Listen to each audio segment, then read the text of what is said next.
kami dari kelompok 1, maksud dan tujuan kami datang ke sini itu untuk memenuhi tugas dari Bu Farah, Bu Vera, mata kuliah promosi kesehatan. Dan tugas ini itu yaitu untuk mengadvokasikan dan topik yang kita ambil yaitu tentang personal hygiene, dan temanya itu meningkatkan personal hygiene di lingkungan mahasiswa, khususnya di kampus Universitas Muhammadiyah Aceh ini. Jadi itu hal yang mendasari kami untuk mengadvokasikan masalah personal hygiene ini dikarenakan terdapat beberapa mahasiswa, terutamanya di FKM sendiri, itu mahasiswa tersebut mempunyai bau badan yang tidak sedap. Nah, apabila mahasiswa tersebut lewat di depan kita, itu sudah tercium baunya gimana gitu. Jadi apalagi mahasiswa tersebut berada di dalam kelas, ya kelas tersebut lagi proses belajar mengajar. Nah, pastinya di sana mengganggu serta membuat kelas menjadi tidak nyaman, baik itu bagi dosen ataupun bagi mahasiswanya. Nah, jadi seperti kita ketahui Bu, bahwa kebersihan itu kan erat kaitannya dengan kesehatan. Nah, jika seseorang dapat menjaga kebersihan dirinya dengan baik, maka dia dapat meningkatkan derajat kesehatannya. Kesimpulannya, kita di sini untuk membutuhkan suatu peraturan yang mengikat pada mahasiswa agar tidak terkena personal hygiene tersebut dari ibu. Ketika kita bicara personal hygiene, sebenarnya bukan hanya keuntungan bagi diri sendiri jika diterapkan dengan benar, tetapi juga membuat nyaman orang yang ada di sekitar kita, seperti itu. Memang kalau kita bicara tentang personal hygiene, kalau saya memandang itu bisa dilihat dari beberapa sisi. Ya. Sisi yang pertama itu otomatis biasanya kebiasaan yang didapatkan dari lingkungan. Ya. Jadi dengan kata lain di dalam keluarganya seperti apa. Ya. Dan kemudian yang kedua, bisa saja ketika dia tidak begitu banyak atau tidak begitu, misalnya sudah keluar dari lingkungan keluarga, misalnya tiba-tiba harus menjadi mahasiswa ngekos ya dan sebagainya, bisa saja habit kebiasaan harian itu dibawa 100% ke kosannya, atau bisa saja dia tiba-tiba memiliki sesuatu hal informasi yang something new gitu ya, yang dia temukan dan dia memperbaiki ya. Namun perlu dipahami memang tidak mudah untuk merubah perilaku seseorang. Yang itu tugas kita, ya. Tugas kita sebagai calon sarjana kesehatan masyarakat, bagaimana ya mengajak orang untuk merubah perilaku, berpersonal hygiene yang benar, tapi tidak menyinggung, ya, tidak meremehkan, tidak mempermalukan. Itu merupakan komponen yang penting ketika kita ingin mengangkat sebuah aturan atau peraturan internal yang ada di kampus. Ya. Setiap mahasiswa di Fakultas Kesehatan Masyarakat ini kan di bawah naungan masing-masing peminatan. Ya. Nah, masing-masing peminatan ini kan tugasnya merangkul. Ya, kemudian kami juga di sini memiliki konseling, ya. Jadi kalaupun ada informasi-informasi yang didapatkan segelintir, mungkin tidak hanya bisa dilihat dari aspek mahasiswa, bisa saja dari aspek dosen atau petugas akademik ya. Jadi kalau saya tidak melihat kebijakan ini penting hanya untuk mahasiswa, tetapi juga bagaimana bisa diterapkan oleh seluruh sivitas akademika. Jangan hanya seakan-akannya di pihak mahasiswa saja yang perlu diatur, sedangkan di pihak kami tidak seperti itu.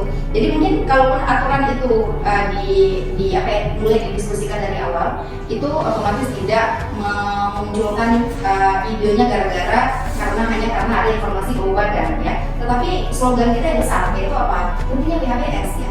Perilaku hidup bersih dan sehat dilihat dari personal hygiene. Karena kalau dari personal hygiene itu lingkupnya sangat besar ya.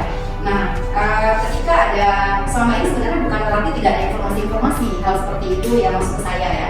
Namun biasanya secara internal ketika ada komunikasi dengan para ketua peminatan atau sekretaris peminatan ataupun dosen itu kan di bawah naungan peminatan juga. Jadi biasanya itu diserahkan kepada pihak peminatan untuk bagaimana cara memberikan mungkin bukan teguran ya mengajak ayo karena pasti ada yang salah nih dari kondisi-kondisi tertentu kenapa tidak maksimal apa yang personal hygiene dilakukan, dan kita tidak boleh menjudge seseorang atau mungkin sekelompok orang baik itu dari aspek mahasiswa, dosen ataupun dari aspek sivitas akademika, karena dia personal hygiene-nya belum baik makanya ada aroma yang tidak sedap, belum tidak.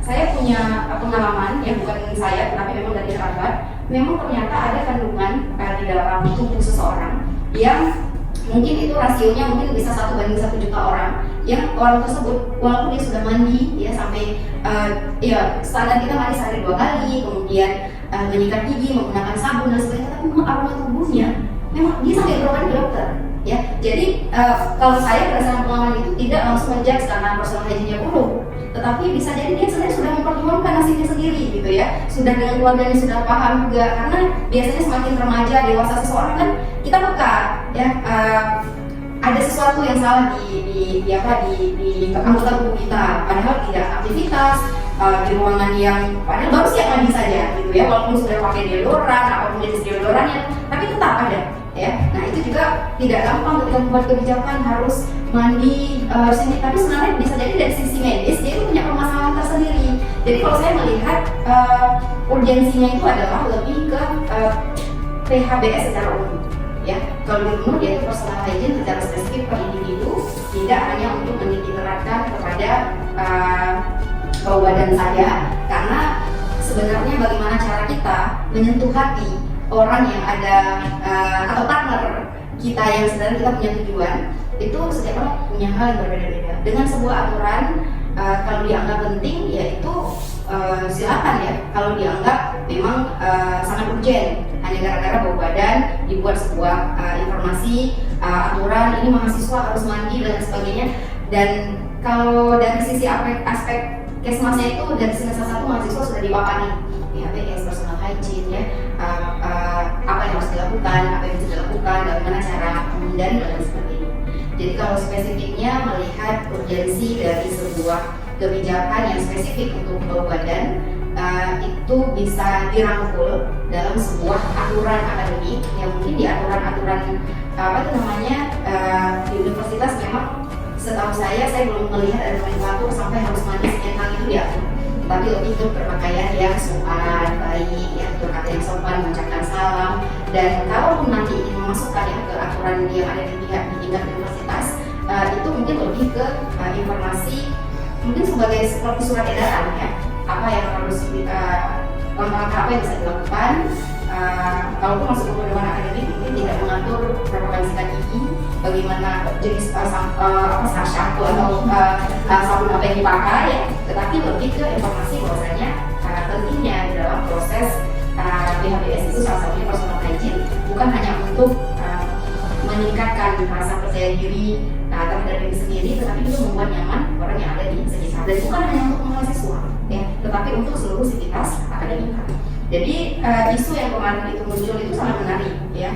Mungkin saya melihat dari sisi aspek pimpinan ya, mestinya bisa dengan bijaksana menelaah sebuah informasi yang diterima, apalagi di situ dibuat statement segelintir. Berarti mungkin persentasenya kita nggak tahu segelintir itu persentasenya berapa ya. Tetapi alangkah eloknya kalaupun itu terjadi di lingkungan kampus sehingga sangat mengganggu, lebih bagus orang yang terdekat yang paling nggak unsur peminatan, ketua satgas peminatan itu mengajak berdiskusi ya, secara pribadi, bukan ditegur di sebuah informasi yang membuat orang tidak nyaman, mempermalukan, dan akhirnya ada rasa nanti memunculkan loh kok saya dibuat seperti ini, walaupun tidak menyebutkan nama, tapi otomatis kan informasi dari mulut ke mulut itu kan akan menjurus ke beberapa nama yang spesifik, dan itu tidak baik kalau menurut saya ya. Kalaupun sangat bermasalah, panggil ya, diskusikan, kita dengar dulu dari aspek orang yang bersangkutan, baik itu mahasiswa, baik itu dosen, baik itu dari sivitas akademika. Bisa saja bukan cuma dia sudah melakukan personal hygiene, tetapi ternyata ada aspek medis lain yang dimiliki, walaupun dia sudah berobat ke dokter kemanapun dan lain sebagainya, memang kondisi tidak memungkinkan. Kelenjar ringannya itu memang sudah bermasalah seperti itu. Jadi bukan lagi bisa diselesaikan dengan mandi sampai 10 kali, memang bermasalah. Nah itu juga kondisi yang perlu dipikirkan dengan bijaksana menurut saya. Saya sepakat, ayo kita slogankan PHBS, personal hygiene itu seperti apa. Mungkin orang agak kurang tahu ya, ternyata menggunting kuku itu aja termasuk dalam salah satu personal hygiene ya. Nggak nunggu dulu sampai hitam-hitam baru dipotongnya belum pakai gunting kuku, ya udah tarik aja gitu ya. Padahal itu salah satu personal hygiene. Personal hygiene bukan dalam cuma kondisi normal, tapi dalam kondisi darurat itu juga menjadi aspek yang paling penting ya. Kalau kita bicara manajemen bencana, disiapin sikat gigi, disiapin air bersih, disiapin apa itu namanya sabun ya, odol gigi dan sebagainya, karena itu memang komponen utama untuk seseorang seperti itu. Mungkin cukup sekian dari kami. Terima kasih. Wabillahi taufiq wal hidayah. Wassalamualaikum warahmatullahi wabarakatuh. Oke.